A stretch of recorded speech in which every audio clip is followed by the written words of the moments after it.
Okay.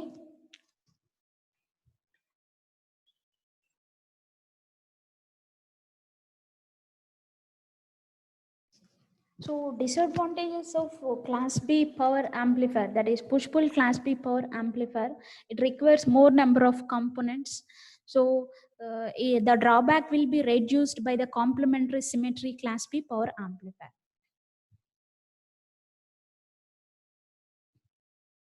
So in complementary symmetry class B power amplifier, this is the circuit diagram. So two transformers are eliminated and it contains two transistors. In push-pull class B, both are NPN transistor, but here one is NPN and another one is PNP transistor, right? So these resistors are used for biasing and these two capacitors are coupling capacitors. And this is the input signal and we are connecting load resistor here. See here, observe here, we are taking output, that is load resistor connected across the emitter terminal here. In previous condition, we are taking output current at the collector terminal. Here we are taking the current at the emitter terminal. We are connecting load resistor, that is we are taking output across the emitter terminal. So emitter terminal is the output terminal, base is the input terminal, collector is the common terminal for input and output. So NPN transistor is in CC configuration and also PNP transistor is in CC configuration.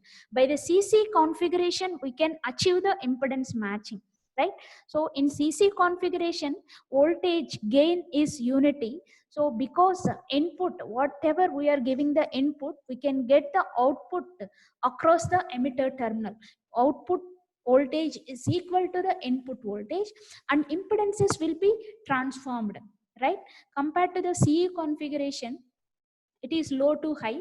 In CC configuration, high to low. Or our output device loudspeaker contains low impedance. So CC configuration has low output impedance. So both the impedances can be matched. We can transfer the signal. By the CC configuration, we can achieve the impedance matching without using transformers.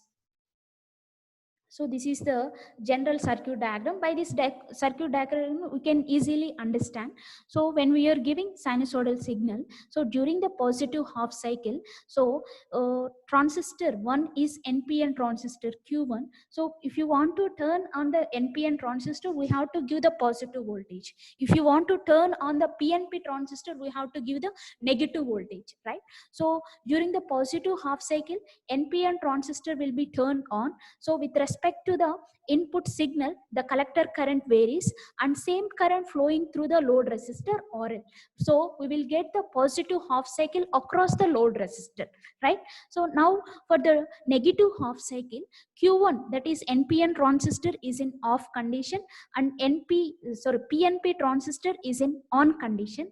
Here the current will flowing through the supply voltage, that is a plus terminal to the load resistor and the emitter terminal to the collector, right? So current is in reverse direction. So we will get the negative cycle across the load resistor, right? During the positive half cycle, due to the NPN transistor, we will get the positive cycle across the load resistor. During the negative half cycle, due to the PNP transistor, due to the reverse direction of current flow, we will get the negative half cycle across the load resistor. So we will get the output signal for both the positive and negative half cycle. See here one transistor is one NPN transistor and other one is PNP transistor. Both are complementary, but the operation is similar, right? So operation is same and both transistor are complementary transistor. So this concept is called complementary symmetry class B power amplifier, right? So here there is a disadvantage in complementary symmetry class B power amplifier. So briefly we can explain by the waveforms. So during the input cycle, positive half cycle, Q1 on, Q2 off. For the negative half cycle, Q1 off, Q2 on. So Circuit is transformerless, so disadvantages of push-pull class B power amplifier can be increased and frequency response improved due to the common collector configuration. Impedance matching is possible. Disadvantages are it requires two power supplies, right? So for the NPN transistor we have to give positive supply voltage plus VCC. For the PNP transistor we have to give the negative supply voltage minus VCC, and the output of complementary symmetry class D power amplifier contains crossover distortion. See here. So this is the input waveform and this is the output waveform. So for the transistor, listen carefully, it is very important. Transistor contains two junctions, right? One is emitter to base junction and base to collector junction. So if you so these two junctions acts as two diodes, right? So if you want to turn on the diode we have to give the cut-in voltage. Similarly for transistor, if you want to turn on the transistor we have to give the cut-in voltage, that is for silicon 0.7 volts and germanium 0.3 volts. So for the input, see here, input starts from 0 up to the VBE voltage, up to the cut-in voltage. The transistor does not in conducting state, right?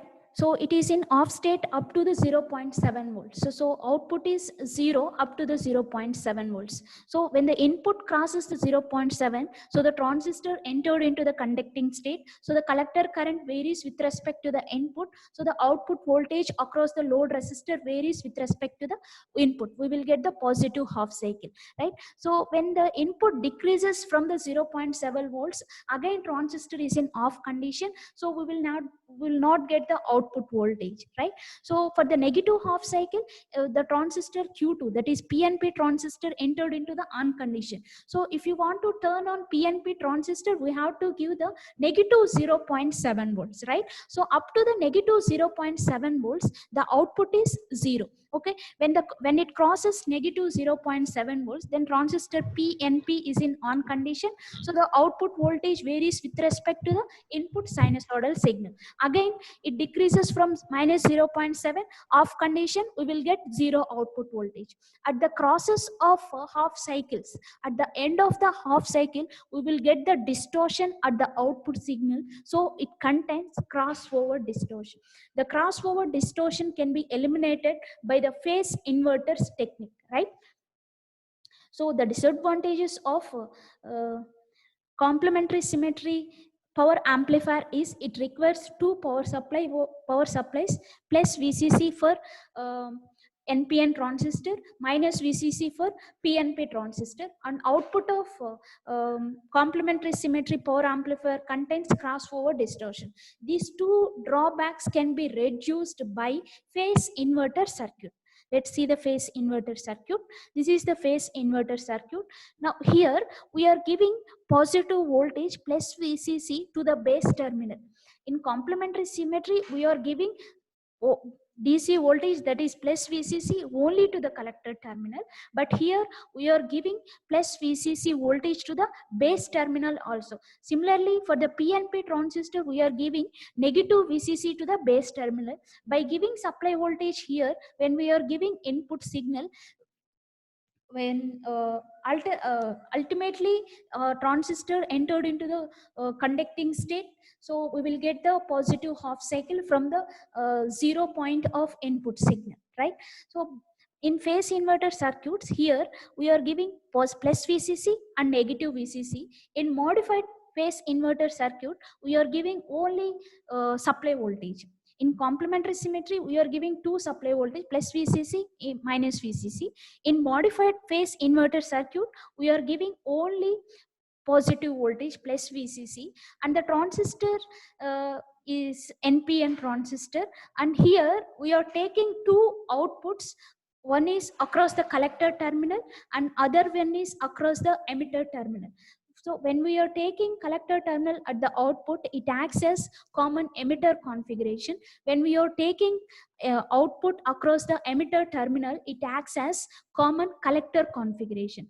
In common emitter configuration, the phase difference between input and output is 180 degrees. So the input is positive, output is negative. For the CC configuration, phase difference is 0 degrees. So output varies with respect to the input. Here RC acts as load resistor to the collector terminal. Here RE acts as load resistor to the emitter terminal, that is CC configuration. So at the collector terminal, the impedance is similar to the common emitter configuration. At the emitter terminal, output impedance is similar to the common collector configuration. Here we are taking two outputs across the collector and across the emitter. Both output signals are out of phase. That is, for the V01 is negative, V02 is positive. V02 is negative, V01 is positive. So both outputs, the phase difference between V01 and V02 is out of phase, that is 180 degrees phase shift.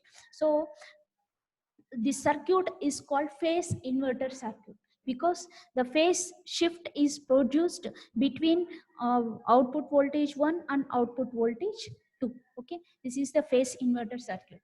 So by giving supply voltage VCC to the base terminal, we can reduce the crossover distortion, and by the modified phase inverter circuit, we are eliminating the two power supplies. We are giving only one supply voltage, that is VCC. So this is the modified phase inverter circuit. Next, thermal runaway.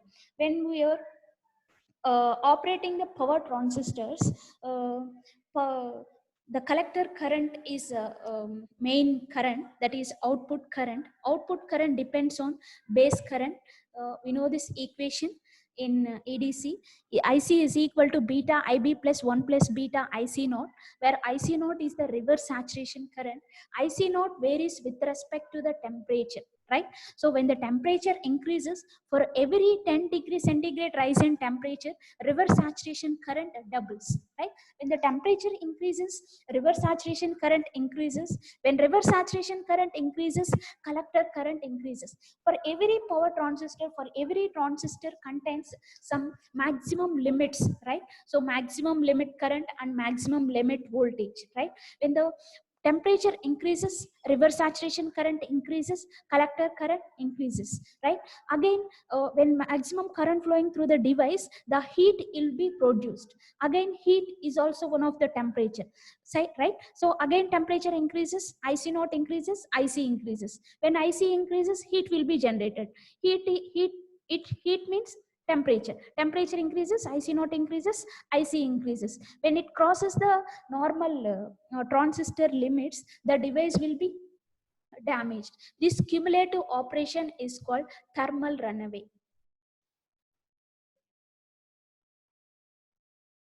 right? So in power transistor, heat will be generated. There is a problem. The device will be damaged. The produced heat in the transistor will be reduced by the component heat sinks. Next, see definition of power dissipation. Power dissipation is, so when we are giving supply voltage, we have to get the more AC power across the load resistor. By the by the power dissipation, the power will be lost in terms of heat.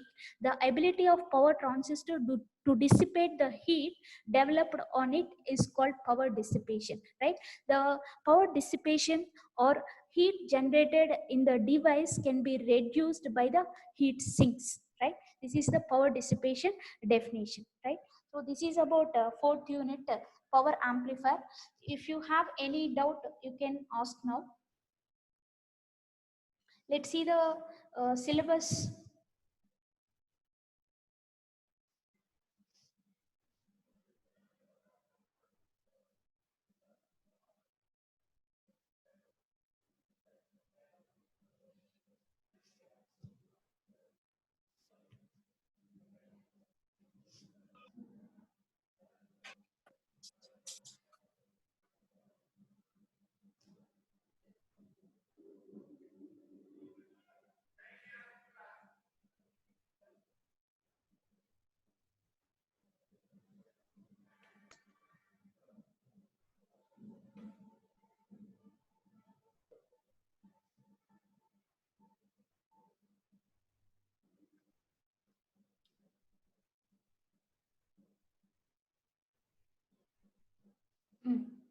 So large signal amplifier is nothing but power amplifier. So the power amplifier, large signals amplifiers, fourth unit, first concept, class A power amplifier. So class A power amplifier, two types, direct couple, transformer couple. So maximum value of efficiency of class A power amplifier. So for direct couple efficiency 25%, for transformer couple efficiency is 50%. Next one, push pull class B power amplifier. In push-pull class B power amplifier, efficiency derivation 78.5%. Next one, complementary symmetry circuit, that is transformer-less class B power amplifier. Next one, phase inverters. Next, transistor power dissipation. It is important for 2 more questions. Next one, thermal runaway and heat sinks. This is about fourth unit, large signal amplifiers or power amplifiers, right? So if you have any doubt, you can ask now.